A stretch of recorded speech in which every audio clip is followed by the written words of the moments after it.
이게 예선에서 본선으로 가까이 갈수록 저는 이제 그 당에 수렴하는 후보보다 민심에 가까운 후보가 자꾸 이제 선정되는 그런 일종의 말하자면 경쟁력 효과가 저는 있을 거라고 저는 예측했기 때문에 네. 사실은 그럼에도 불구하고 저는 파이널 컷은 이제 뭐 그 한동훈 정도 대표, 한동훈 후보나 안철수 후보 같은 이제 찬탄파 중에서 한 명, 그다음에 반탄파 중에서 한 명 정도 갈 것으로 봤는데 어쨌든 안철수 후보가 들어온 거는 지금 결국 본선이 가까워질수록 우리가 민심에 부합하는 후보를 고르는 게 맞다라는 당원과 무당층의 전략적 판단이 작용했던 결과가 아닌가. 그게 신호를 보내고 있다고 저는 봅니다. 계엄 찬성까지 의견을 얘기하는 극단적인 세력들, 그들은 김문수라는 후보에게 이미 갈 만큼 갔고 이제 지지층, 그러니까 국민의힘 지지층 중에는 거의 의견 뭐 표시할 만큼은 다 된 상황이라면 남은 중도 중에서 나경원이냐 안철수냐인데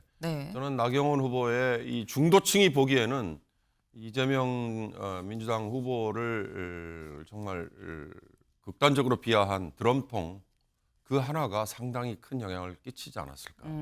그리고 또 하나는 윤 어게인 뭐 이런 신당 얘기 이런 것들이 그런 중도층에게는 지금 최수영 의원이 얘기하신 것처럼 국민 여론은 국민들이 다수가 바라는 건 이게 아닌데 네. 그러면 보수가 잘못하면 괴멸되는데 김문수, 한동훈, 홍준표의 안철수 막차 탔다라고 제목을 지금 뽑았죠. 나경원 컷오프 됐다라는 제목도 같이 지금 달았습니다. 사실 김한홍의 아니냐 나냐 이게 관건 아니겠느냐라는 얘기가 어제 발표 직전까지 나왔었죠. 최수영 위원님, 안철수 후보가 막차일 거라고 예상하셨습니까? 저는 사실 예상을 못했어요. 네. 저는 그러니까 이게 많은 분들이 이제 당심의 나경원이냐 혹은 인지도의 안철수냐 이 부분을 네. 많이 보지 않았습니까? 근데 저는 이번 그 경선 조항이 100% 국민 여론조사이긴 하지만 역선택 방지 조항이 있었기 때문에 사실상 이제 그 국민의힘 지지층과 그다음에 이제 무당층을 대상으로 하는 것이어서 결국은 당심 70% 정도에 부합할 것이다, 수렴할 것이다 이런 전망이 있었고 실제 그런 분석이 또 많았어요. 그렇기 네. 때문에 저는 어느 정도 당심의 그 호응을 많이 받는 나경원 후보가 될 것으로 근소하지만 좀 막잘 탈 것으로 봤는데 안철수 후보가 됐다. 저는 이건 굉장히 큰 시그널이라고 봐요. 그러니까 그 당내 지지층과 무당층을 대상으로 했음에도 불구하고 네. 안철수 후보가 막차를 탔다는 얘기는 국민의힘이 최소한 지금 우리가 본선에 가까워질수록 최소한 우리가 이 탄핵 찬성에 대해서는 거리를 둬야 한다. 그리고 그러니까 탄핵 반대에 대해서는 거리를 둬야 한다. 네. 그다음에 계엄의 바다를 건너서 정말 중도 민심을 확장해서 결국은 본선으로 가야 하는 그런 후보를 찾는 게 급선무다라고 판단한 것 같아요. 그러니까 이게 예선에서 본선으로 가까이 갈수록 저는 이제 그 당에 수렴하는 후보보다 민심에 가까운 후보가 자꾸 이제 선정되는 그런 일종의 말하자면 경쟁력 효과가 저는 있을 거라고 저는 예측했기 때문에 네. 사실은 그럼에도 불구하고 저는 파이널 컷은 이제 뭐 그 한동훈 정도 대표, 한동훈 후보나 안철수 후보 같은 이제 찬탄파 중에서 한 명, 그다음에 반탄파 중에서 한 명 정도 갈 것으로 봤는데 어쨌든 안철수 후보가 들어온 거는 지금 결국 본선이 가까워질수록 우리가 민심에 부합하는 후보를 고르는 게 맞다라는 당원과 무당층의 전략적 판단이 작용했던 결과가 아닌가. 그게 신호를 보내고 있다고 저는 봅니다.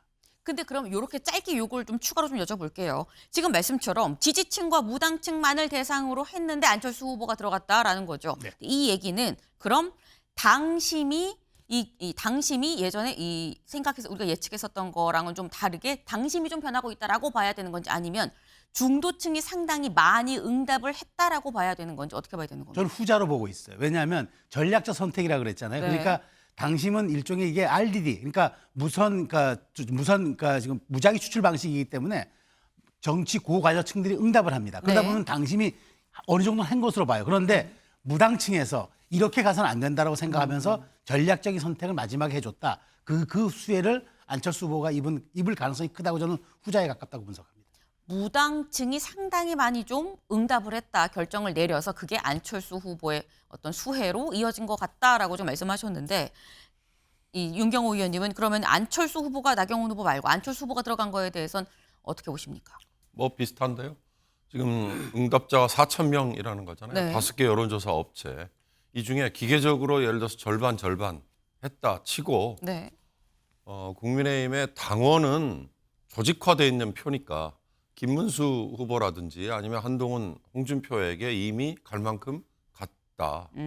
실제 마지막 치러진 여론조사에서 보면 새 후보가 한 20% 정도에 근접하게 가까운 지지율 네. 보였잖아요.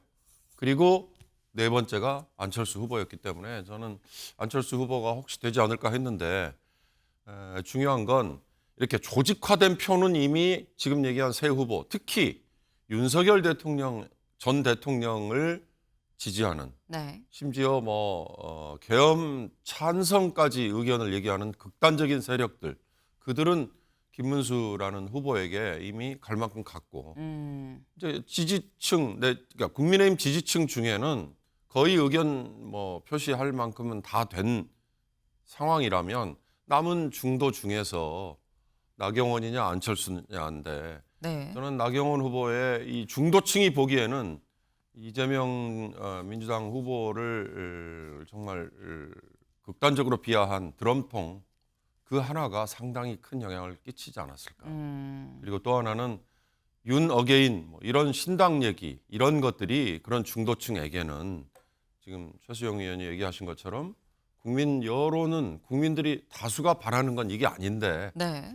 그러면 보수가 잘못하면 괴멸되는데 이런 것들이 반영돼서 안철수를 선택하지 않았을까 저는 그런 분석을 한번 해봅니다. 네. 그럼 지금 두 분이 공통적으로 중도층의 선택이고 안철수를 끌어올린 거다. 4강으로 진입할 수 있도록 해줬다라고 말씀을 지금 하셨어요. 일단 그렇게 해서 최종 지금 4명의 후보가 선출이 됐죠. 근데 안철수 후보가 들어간다면 이럴걸요? 라고 얘기한 사람이 있습니다. 누구냐?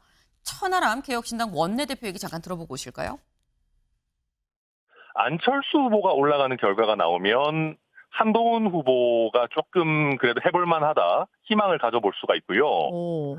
나경원 후보가 올라간다라고 하면 김문수 후보의 경선 승리가 거의 확정적이다. 안철수 후보가 올라갈 수 있다라고 하면 탄핵 찬성 여론이 상당 부분 반영된다라는 걸 우리가 볼 수가 있습니다. 안철수가 나경원을 못 이길 지경이다라고 한다면은 이거는 탄핵 찬성 후보는 거의 희망이 없다.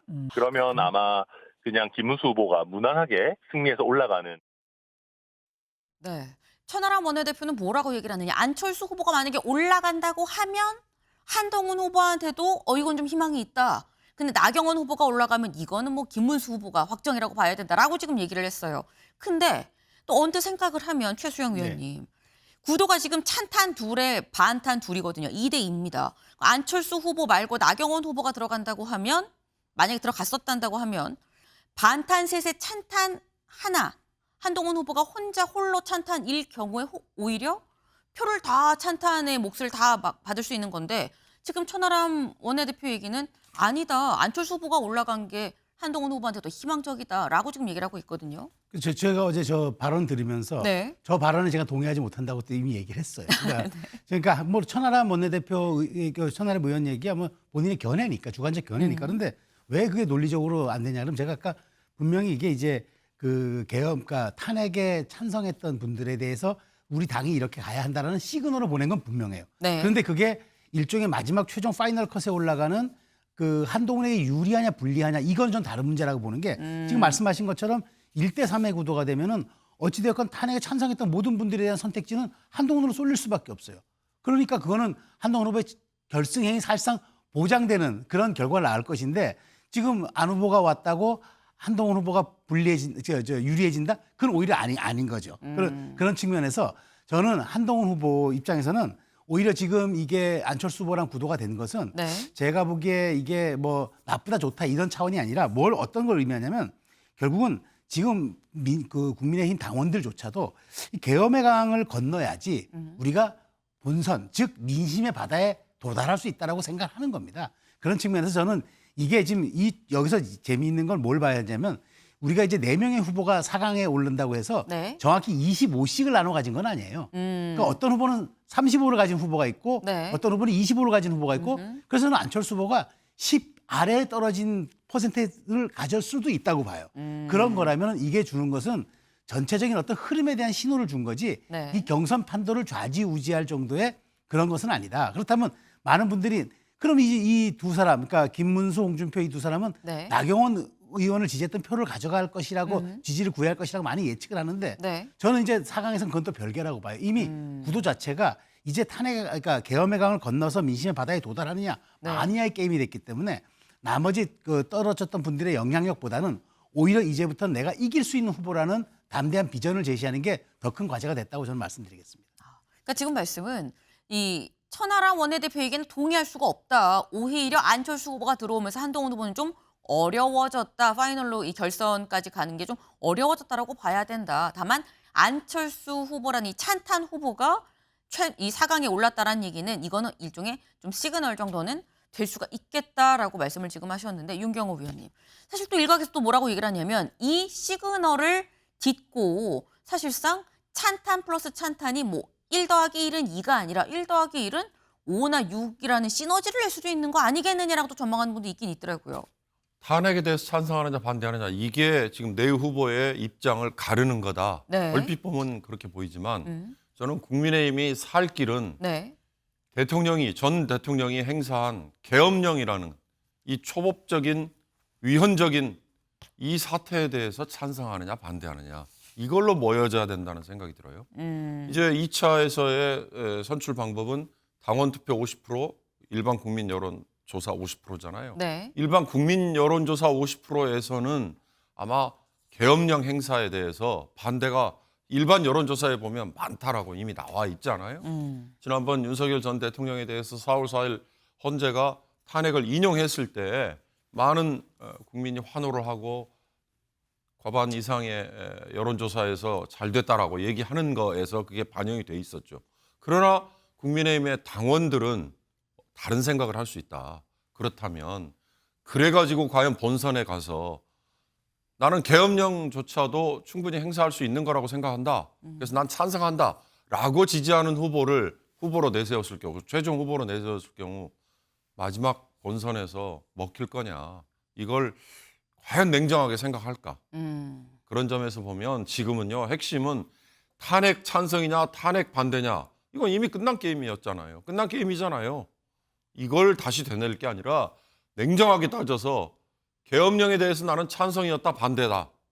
이걸 엄밀하게 입장 표명을 하는 게 국민의힘이 오히려 살 길이 아닌가라는 생각이 듭니다. 네. 이 탄핵 문제가 아니라 그 이전에 있었던 근본이 되는 계엄령에 대해서 어떻게 생각하는지가 좀 기준이 돼야 되는 거 아니겠느냐라는 말씀을 지금 하셨어요. 근데 얘기 중에 지금 잠깐 얘기가 나온 게 사실 4명의 후보가 들어갔다고 하는데 1등부터 4등까지 누가 1등이고 누가 4등인지는 알 수가 없는 거고 1등이 몇 %를 받았는지 4등이 몇 %를 받았는지 또한 알 수가 없는 거 아니냐. 둘을 더해서 몇 %가 나오는지도 그래서 알 수가 없는 거다라고 말씀을 하셨어요. 대체 그럼 여기서 궁금해지는 거죠. 4명의 순위가 어떻게 되는 거냐라는 겁니다. 다음 기사를 좀 볼까요? 네, 김안, 한, 홍, 국민의힘 4파전이다. 네. 다 알고 있는데 이 기사 왜 또 보는 거야? 하실 수 있는데 요 안에 요 부분을 좀 보려고 합니다. 여기 밑줄 같이 볼까요? 본지 취재 결과 1에서 3위 후보들은 근소한 격차의 초접전 양상을 보였다고 한다. 당내에선 사실상 의미 없는 수준 차이다라는 얘기도 나왔다라는 거죠. 최수영 위원님. 이걸 보면 일단 1에서 3위까지는 뭐 오차범위 내를 네. 지금 얘기를 하는 것 같아요. 다만 4위는 조금 좀 격차가 있다. 4등은 턱걸이지만 근데 여기서 포인트는 그렇다고 압도적인 1등도 없다는 거 아닙니까? 그렇죠. 압도적인 1등이 없기 때문에 네. 이 구도가 이제 중요해진 겁니다. 그러니까 보십시오. 그러니까 탄핵에 반대했던 그룹은 명확합니다. 이제는 김문수, 홍준표로 딱 좁혀졌고 네. 탄핵에 찬성한 사람은 이제 한동훈, 안철수로 좁혀졌잖아요. 그렇게 되면 이제 최종 경선에 그럼 올라갈 사람은 어떻게 이 민심과 여론조사에서 당심을 또 흡수해낼까 이거잖아요.